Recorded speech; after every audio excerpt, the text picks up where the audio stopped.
Are you playing on your computer in your room again? You really have an easy life, my mother-in-law, Kathy, commented with a disapproving tone. No, that's not true. I'm working from home. I'm not just playing around, I responded, trying to keep my voice steady. Oh, but I've seen you playing games on your computer screen before.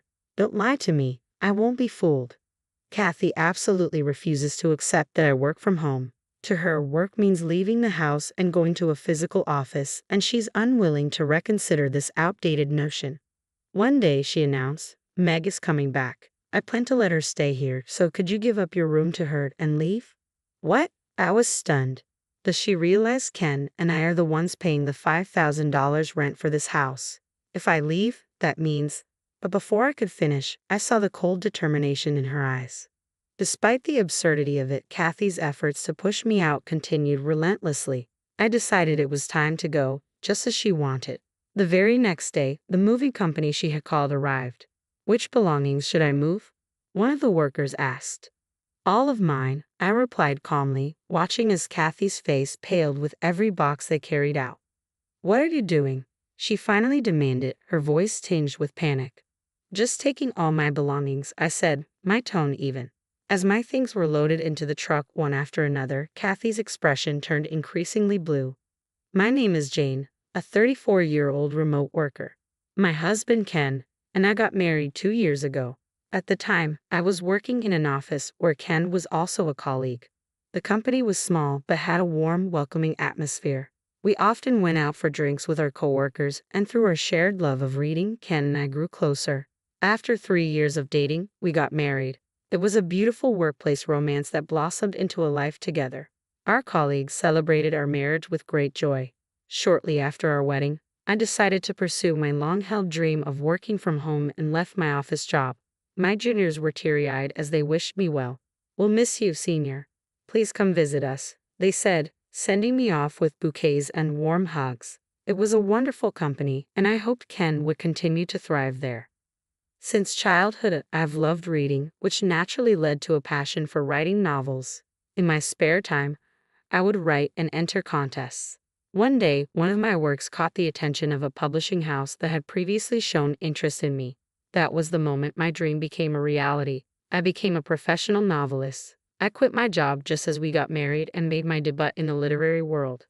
Initially, Ken and I lived in a small apartment, where our life together was simple but filled with happiness. He was incredibly supportive, giving me the time I needed to write and even helping with household chores, especially when deadlines loomed. We truly supported each other. However, our peaceful life took a sudden turn when we received news that my father-in-law, Ben, had fallen ill. We rushed to the hospital, but it was too late. Lying quietly in the hospital bed was Ben, who had already passed away. Dad, Dad, Ken cried, but there was no response. No matter how much we called, Dad wouldn't wake up. Kathy held his cold hand, weeping, Dad. His passing left a profound impact on all of us, especially Kathy, who clung tightly to him, her sobs echoing through the room. I hadn't known Ben well, but seeing their grief, I couldn't help but cry with them. Little did I know then just how much his death would change our lives moving forward. As a novelist, my career was thriving. I had a book published and a series was starting in a magazine. My work was progressing smoothly, and my income was steadily increasing. Ken was my biggest supporter. Jane, you're amazing, he would say, beaming with pride. Quitting your job to focus on your writing was the right decision. I'll support you all the way. Keep it up. His encouragement was my greatest strength. 2 years had passed since Ben's death. Kathy, who had been deeply depressed initially, was gradually regaining her spirits and managing to live on her own. Meg had gotten married and moved to a place a bit far from her childhood home, making it difficult for her to visit often. Since we lived close to Ken's family home, Kathy frequently contacted Ken, inviting us over. Are you well? I bought some delicious sashimi today. Let's eat together, she would say. Or, I accidentally bought 2 packs of eggs. Could you come over and take one? Ken believed she must be lonely living alone, so we tried to visit as often as possible. Remembering the grief-stricken look on Kathy's face when Ben passed away, I wanted to comfort her, so I would often interrupt my work to accompany Ken. Seeing her face light up when we arrived made us both feel relieved. However, the frequency of Kathy's calls began to increase, and it started to affect my work deadlines. Around this time, Ken suggested, Jane's work is being impacted, and I'm getting tired too. How about we move in with my mother? The idea took me by surprise. Living together, I remembered stories from friends who had lived with their mothers-in-law and felt a wave of anxiety. Can I manage it with your mother? Ken reassured me, it'll be fine, Jane. We'll set up a dedicated workroom for you so you can work without interruptions. We'll also ensure our bedroom and personal spaces are private. Plus, if something happens to Mom, we can respond quickly and we won't have to go out as much. Gradually, I warmed to the idea. I was concerned about Kathy, and the constant calls were disrupting my work schedule. Living together would be more convenient for us, and it would keep Kathy from feeling lonely. However, there was a practical concern. Our house was a bit small. Isn't it going to be difficult for 3 people to live in that house? I wondered aloud. I asked, is that true? Ken nodded. Yes, and I'd been thinking about finding a slightly larger place for us. He showed me pamphlets of different properties. You've already found one? I asked, surprised. Yeah, I've been considering it for a while. I think this apartment would be comfortable since it has many rooms, Ken replied. The apartment he had in mind was spacious, with plenty of layout options, but the rent was on the higher side. Still, given my current income, it wasn't unreasonable. I agreed with his proposal, saying, that sounds good. Ken smiled warmly and said, thank you. He immediately contacted his mother, Kathy, who readily agreed to the plan. Kathy sold her house, and we all moved into the new apartment together. Looking back, I wish I had taken more time to understand Kathy before deciding to live together. I never imagined that this casual agreement would lead to deep regret later. At first, Kathy loved the new apartment. It had enough rooms, a spacious kitchen, and even a sauna in the bathroom. The rent was high at $5,000, but the place was comfortable and met all our needs. The newly built apartment had that pleasant new house smell, and both the interior and exterior were spotless. Seeing Kathy so delighted, almost childlike in her happiness, made me think that maybe living together was the right choice. Initially, everything went smoothly, and we lived together harmoniously. I had explained my work-from-home situation properly, and Kathy even helped with the household chores. Ken found it more convenient to commute since our new apartment was closer to the station, and he spent the extra time he gained with us. However, after a while, I noticed a change in Kathy's attitude. Jane, what are you doing in your room all day? If you're just playing, can't you do something more productive? She asked one day. No, Kathy, as I mentioned before, I'm working, I replied. I know you say it's work, but you're always engrossed in games, right? She insisted. No, that's not it. I tried to explain, but it seemed Kathy had misunderstood. She had once seen a game screen on my computer during a visit to my room and assumed I was pretending to work while playing. In reality, I was writing novels and also doing video editing work. The editing involved streams of a specific game, and Kathy had walked in while I was working on that. Actually, in addition to writing novels, I also do video editing as a side job, I explained. Video editing? What's that? I don't quite understand, but it's still a game, right? Kathy responded, her tone skeptical. No, it's not, I tried to clarify. But Kathy shook her head, refusing to listen. I won't be fooled anymore. I was helping with household chores because you said it was work, but I'm not doing it anymore. You should handle all the housework. Working from home sounds suspicious. Work should be done outside. Kathy, it's possible to work without leaving the house nowadays. I tried to reason with her. Don't try to deceive me, she snapped. I was surprised and confused by Kathy's sudden change in attitude. After that, her harsh treatment toward me intensified day by day. Don't you notice there's trash on the hallway floor? Can you clean it? She demanded. You hadn't started preparing dinner yet? I'm hungry. I want sweet and sour pork tonight, Jane. Please make it. Kathy stopped helping with household chores altogether, leaving everything to me. I had to interrupt my work daily to take care of the household tasks. When it was just the two of us, I could manage cooking in between work, but after Kathy moved in, it became increasingly difficult. As a result, I had to do video editing late into the night. As Kathy's harsh behavior escalated, I brought it up with Ken. However, he didn't take me seriously. Mom bullying you? Impossible. She would never do that. Ken dismissed my concerns. It's true, I insisted. Recently, she's left all the household chores to me, so I can't focus on my work. You're overthinking it, Jane. Mom is getting older and tires easily. Maybe that's why it feels like she's bullying you. Aren't you tired from your computer work? Ken replied, completely siding with Kathy. Don't you believe me? I asked, disappointed. Ken's lack of understanding left me feeling isolated. After that, Kathy's treatment only got worse. Recently, she even started pressuring me about grandchildren, asking, when will you have a child? When can I see my grandchild? Kathy demanded. When I calmly explained that it was something for Ken and me to decide as a couple, she shot back, are you infertile? I'll introduce you to a doctor, and started dialing the hospital. I quickly took the phone from her. I don't think we're infertile, I said firmly. Please give us a little more time. Time? I don't have much time left. I want to see my grandchild. What's the point of having a daughter-in-law who can't bear children? Her sharp words cut through me, and the stress only intensified. I'm sorry, but I have a work deadline approaching, I said, trying to escape to my room. Off to play on the computer again? How lazy, while your husband works so hard, Kathy sneered. She completely refused to understand that I was working from home. Her belief that work must be done outside the house was deeply ingrained, and she seemed unwilling to change her mindset. As if that wasn't enough, she continued, Meg is coming back soon. She plans to live here, so please give your room to her. What?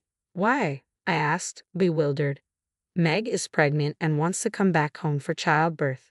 Unlike you, she's a proper daughter-in-law fulfilling her role by getting pregnant. So, I want her to use your room, Kathy declared. I was utterly shocked by this sudden proposal.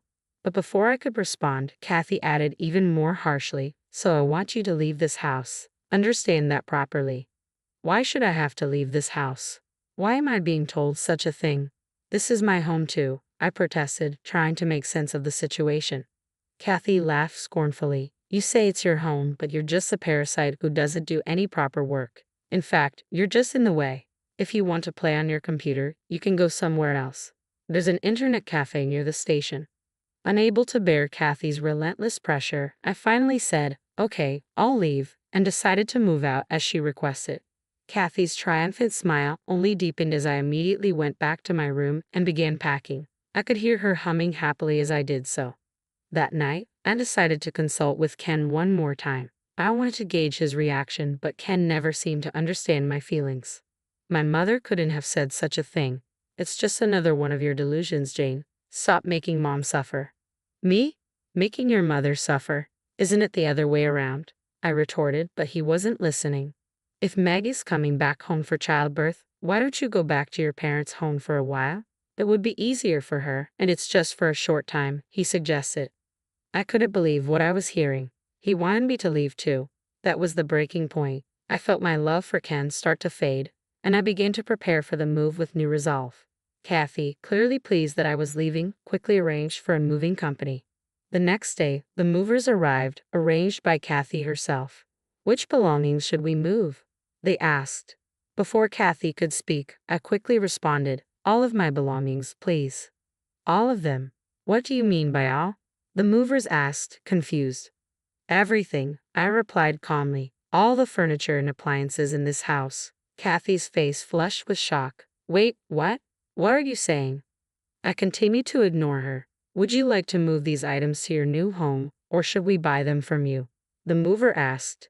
Please purchase them, I said without hesitation. Kathy, now in a panic, grabbed my arm and shook me hard. What are you saying? Answer me. I knew the moving company Kathy hired also dealt with purchasing goods, which is why I had decided to sell everything. The movers began carrying out the furniture and appliances one by one. Kathy watched in disbelief as her belongings were taken away, but I remained calm. Wait, what are you doing? She demanded. I'm just taking all my belongings, I replied, unbothered by her distress. This is unbelievable. We have no place to live. Kathy cried out. That's not my concern. I purchased these items for this house, I stated firmly. Lies. You're lying again, she spat back. If you think it's a lie, ask your son to confirm, I suggested coolly. Desperate, Kathy called Ken, who was at work. Hey, is it true that Jane bought all the furniture and appliances in this house? Kathy asked Ken frantically over the phone. Yeah, Mom, that's right. Is there a problem? I'm in a meeting right now, Ken replied, sounding impatient before hanging up. I handed Kathy a piece of paper. "I'll leave this for you," I said. She looked down at it and saw that it was a divorce petition already signed by me. "What is this?" "I've decided to get a divorce," I stated calmly. "I'm leaving this house." "Divorce? Why? I never said you had to leave," Kathy exclaimed, clearly taken aback. "After being bullied by you and told to leave for your daughter's childbirth, do you think I have any reason to stay? Your son is a mama's boy who only listens to you and never tries to understand me. You said a daughter-in-law without grandchildren is useless. My role as your daughter-in-law ends here. Please give this divorce petition to your son." Kathy was initially stunned, but quickly retorted, "Maybe that's for the best. Now my daughter can stay here comfortably, and I won't have to deal with your seclusion anymore. I can use this big kitchen all by myself. How thankful I am." I responded coolly, "Well, whether your son can afford the rent for this house is another matter." She looked confused. "What do you mean?" "The rent for this house is $5,000 a month," I informed her. Her complexion changed. $5,000? "Yes," I confirmed. "I have been paying it with the earnings from my novels." "Novels?" Kathy was clearly shaken. "Here's the translation of your text," I continued, handing her a paper. "Of course, Ken's salary alone could never cover a $5,000 monthly rent. You've always criticized me for just playing on the computer, but in reality, I've been working hard. I write novels, have published books, and even made it onto the bestseller list in newspapers. But I guess you wouldn't understand, since you think of me as a recluse." Kathy was at a loss for words. "And about those games you mentioned, I have a talent in that field too. My editing work has increased, and so has my income. I've been paying for all the living expenses and miscellaneous costs of this house." The arrogant attitude Kathy had just moments ago completely vanished. "Jane, wait a minute. I was wrong. I had no idea about any of this. Please don't leave. Without you, we can't live," she said, clinging to my feet. "What is this all about?" I muttered. "It seems to me that you only need me to pay the rent." Kathy's eyes widened in surprise. "No, it's not like that," she frantically denied. "I said it wrong. You are needed by our family, by my son, so please don't think about divorce. Stay here, I'm begging you." But I calmly replied, "It's too late, Kathy. I've already found a new place to live. I plan to spend my time there freely, writing my novels," I quietly told Kathy. She was trembling as she dialed her son. "He's in a meeting," she shouted in frustration, but she persisted. "Jane says she's leaving the house. She wants a divorce. What should we do? What about the rent?"